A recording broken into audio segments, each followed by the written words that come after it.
Now that my eyes and my nose are beginning to look a little bit more like a cat, I need to make my mouth look more like a cat's mouth.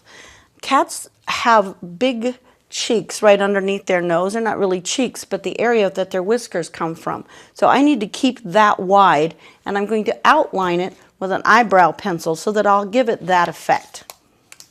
So I'm going to start here, and I'm going to go wide with my eyebrow pencil and make it curved.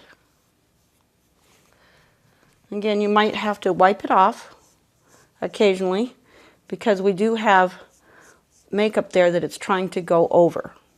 So I'm going to curve this. This is going to give it the look of whisker pads that come way out onto my cheek.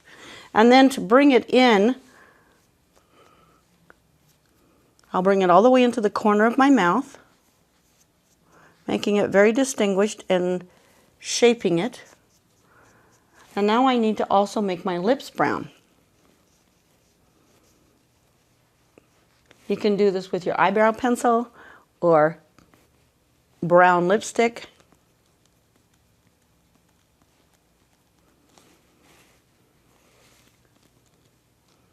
You could also do this with pink.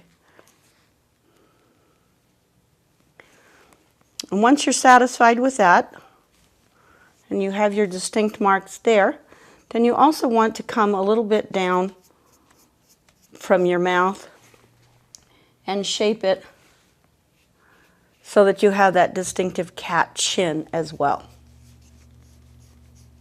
Again, anytime you don't like what you're doing, it's not too hard to start over. Just reapply makeup to that spot and you're ready to go.